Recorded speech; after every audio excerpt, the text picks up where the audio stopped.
Salut le sportif en herbe, me revoici avec une nouvelle vidéo concernant une nouvelle via ferrata. Cette via ferrata est située à Nans-sous-Sainte-Anne, à 15 minutes de Salins-les-Bains.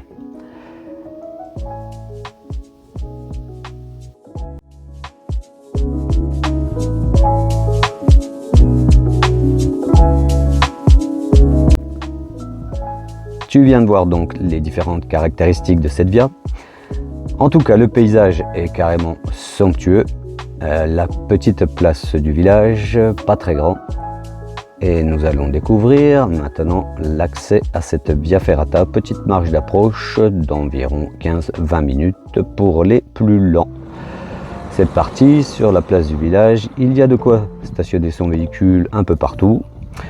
Il faut savoir que pour les vanlifers ou les camping-caristes, il y a 2 zones pour les camping-cars à disposition, avec possibilité de dormir pour une nuit à 6 € avec eau et vidange. Donc là, vous vous aventurez donc entre ces 2 maisons et nous allons commencer la marche d'approche. Sur ma gauche, donc un petit complexe donc gîte et petite restauration que l'on va voir là tout de suite. Donc en plein air, petite table, terrasse avec le petit chalet et possibilité de location de matériel ici précisément. Et je me souviens parfaitement qu'on y mange très bien. Petite marche d'approche donc avec un sentier très praticable, toujours en mode montée, et me voici suivi par mon drone qui fonctionne parfaitement.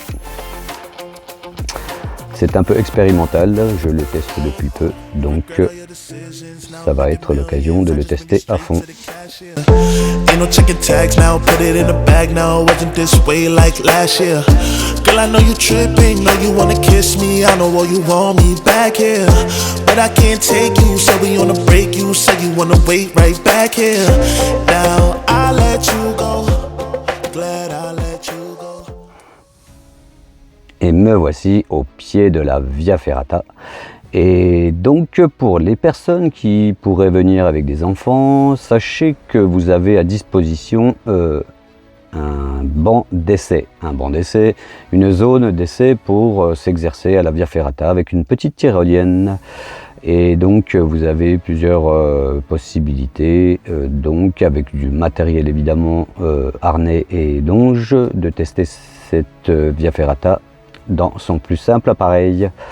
Donc une vue en drone de la zone basse, donc avec une petite passerelle, un petit ruisseau, et donc vous aurez la possibilité d'attaquer plusieurs circuits en partant de facile à extrêmement difficile. Voilà. Donc là j'attaque la via ferrata, donc par ici, et ça commence tout en douceur.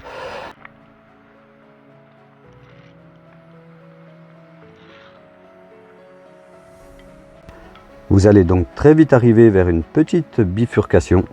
Et là, il ne faudra pas se tromper. Si vous êtes parti sur le circuit difficile et extrêmement difficile, je fais un arrêt sur image pour vous montrer en fait à quel endroit partir. Donc là, je vais monter moi donc en direction de la petite zone facile qui va s'orienter vers une toute petite tyrolienne. Donc là, ça n'est pas mon itinéraire. Je vais faire donc marche arrière pour aller donc effectivement m'orienter sur la difficile et l'extrêmement difficile. Donc vous allez passer sur la poutrelle à droite et c'est parti pour un grand tour de 1h40 à peu près pour les plus longs.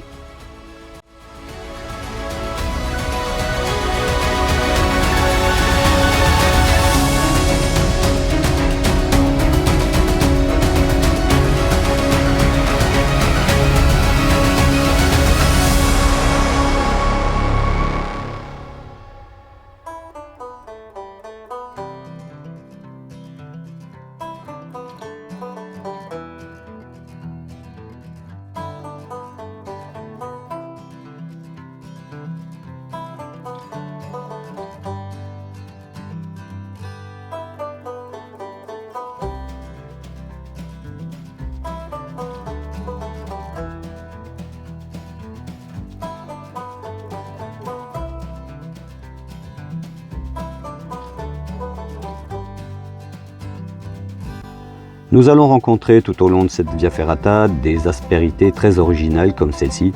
Vous passez donc sous des petits plafonds, rochers très lisses, agréables et tout doux à regarder.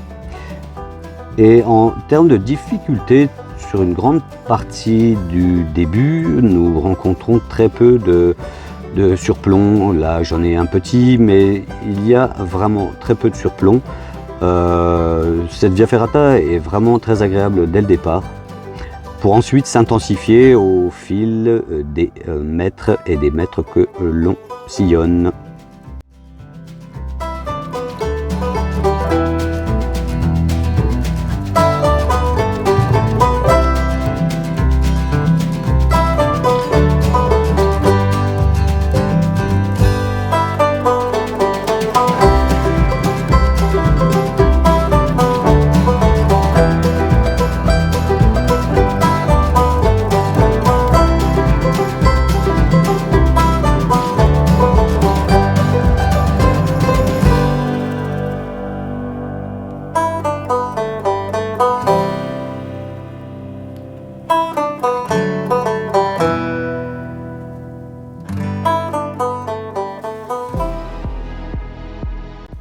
Petite vue prise par drone en mode droné pour vous donner un aperçu de la falaise où je me situe actuellement.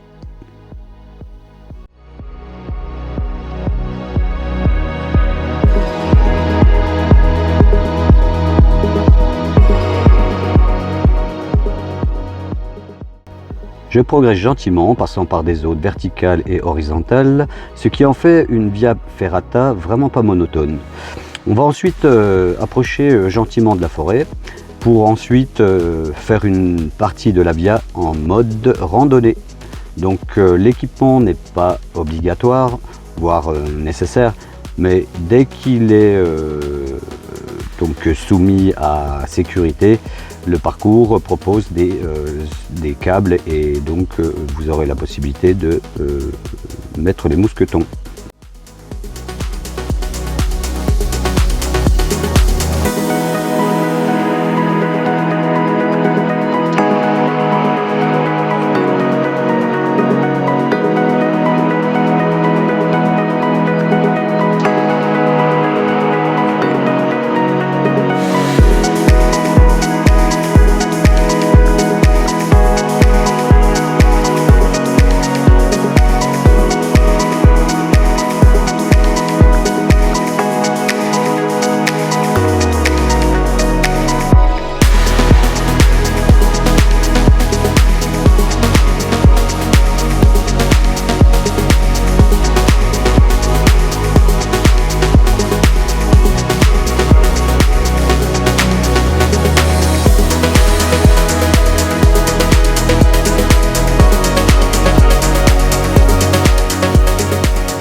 Première partie donc de sentier pédestre, donc là je ne m'assure pas, ça n'est pas nécessaire.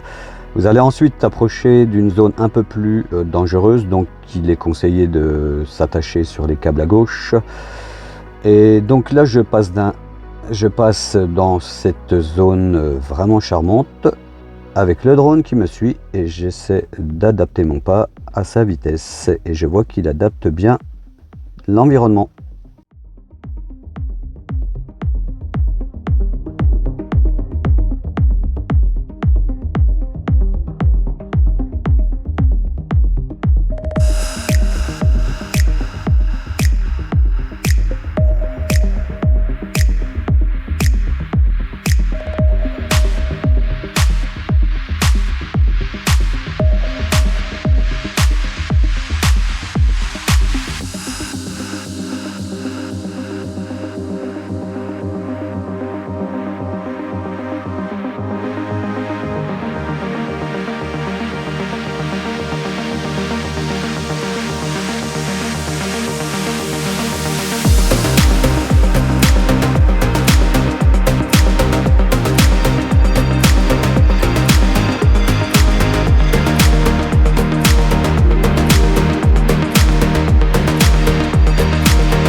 Me voici arrivé donc sur le second palier.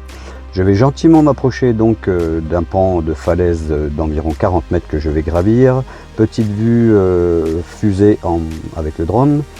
Donc cette montée est vertigineuse et procure des belles sensations fortes avec une vue imprenable sur le village. Vous en verrez des images plus tard.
Arrivé sur le troisième et dernier palier, avec un accueil assez sympathique, cette série d'escaliers, enfin de marches d'escalier en bois, qui va me permettre de prendre un petit encas et me désaltérer. Et là, je vais me régaler parce que le paysage est tout simplement unique. Jugez par vous-même. Et voilà, Nans-sous-Sainte-Anne en bas, avec un paysage sur le mont Poupée tout au loin là-bas. Et moi qui cherche ma canne, elle est transparente, elle est invisible, elle est réellement invisible, je ne la trouve plus. Et voilà, c'est parti, la canne dans les mains. Et cette fois, je vais faire une vue au ras du précipice avec l'Insta360. C'est à couper le souffle. Beautiful man. Mais hey! Allez, parapente, je coupe les deux arbres et ça décolle.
Après avoir sonné au diapason avec la nature, me voilà reparti donc pour une longue marche d'approche de la fameuse peur et tremblement, donc un tronçon de Via Ferrata classé ED. Et donc vous pouvez le constater que le sentier est des fois aléatoire, hein, mais visiblement il y a toujours une petite traînée qui nous permet de descendre. Et là je m'accroche la caméra en beauté, magique, c'est reparti. Et donc ça descend, et donc attention aux chevilles, beaucoup de cailloux. Et on s'approche gentiment avec une zone plutôt sympa à passer ici, une dorsale rocheuse. Effectivement les chevilles, il faut être très prudent parce que ça peut vraiment déconner sérieusement. Et là on va descendre donc là sur des pans plutôt verticaux qui vont nous amener gentiment au pied du dernier tronçon, le plus difficile. Et vous allez juger par vous-même, ça va être grandiose. À tout de suite.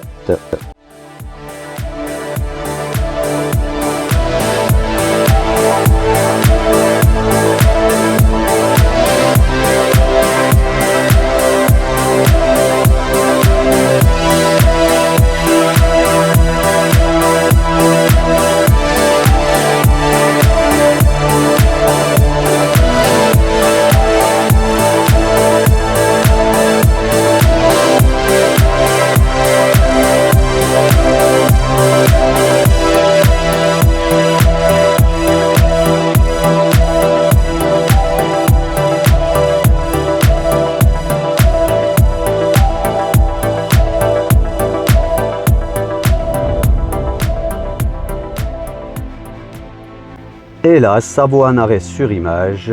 Donc voici le descriptif. 5 sur plomb, fatigant et impressionnant, aucune échappatoire, des prises naturelles obligatoires, réservées aux viaferratistes confirmés, en forme et reposés. Tout est dit, la messe est dite. C'est parti mon ami.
Et c'est peu de le dire, cette partie de la Via Ferrata, extrêmement difficile, demande quand même de l'énergie, de la force et de la constance.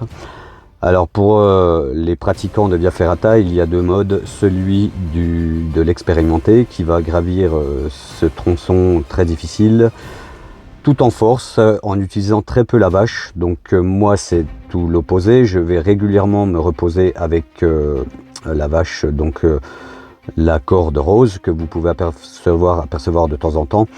Et donc sans cette vache, et d'ailleurs c'est vivement déconseillé de partir sans une vache, ce serait extrêmement irraisonnable. Donc dans la partie donc de surplomb que vous voyez là, c'est un plafond en fait que j'ai au-dessus de moi. Donc sans vache, il serait vraiment inconfortable de passer, voire impossible. Donc pour quelqu'un qui a de l'entraînement et qui fait de l'escalade, peut passer toute cette zone sans s'arrêter. Alors faut être extrêmement en forme, puissant, et puis je trouve que c'est un défi à faire pour les plus aguerris. Mais moi je manque d'entraînement, donc je me repose régulièrement. Le vide est assez à couper le souffle, hein, plus exactement. On est assez tétanisé à l'idée du vide. Et j'ai fait même tomber un caillou. Alors évidemment, il faut hurler caillou aux personnes qui se trouvent en dessous. Mais ce passage dans cette via, je la kiffe, mais comme jamais.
Voilà une mission rondement menée.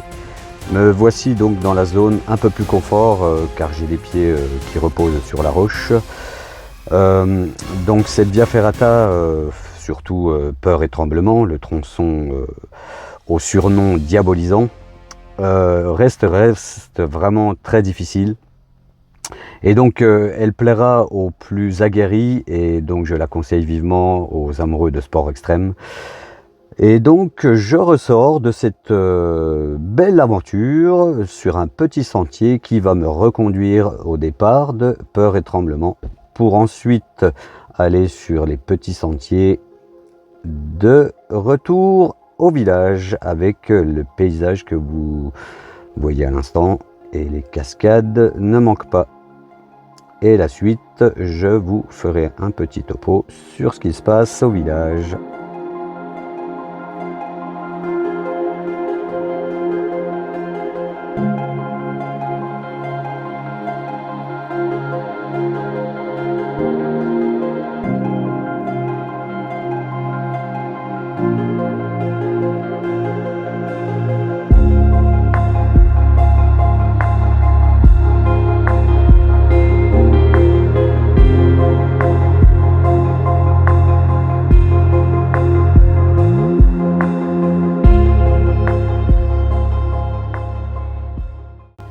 Nans-sous-Sainte-Anne, charmant petit village où ne sont pas nés Gustave Eiffel, Pasteur et tant d'autres inventeurs, mais cela vaut le détour. Vous y trouverez de jolies perles comme la taillanderie, la source du Lison et le pont du Diable. Et au cœur du village, vous trouverez également une coopérative pour vous restaurer. Fromage, charcuterie et petits objets en bois fabriqués par les propriétaires, je vous assure, faites le détour. Et voici la via. Allez les baroudeurs, je vous dis à bientôt et surtout prenez le temps de visiter le village et surtout prenez le temps de vivre. À bientôt, ciao.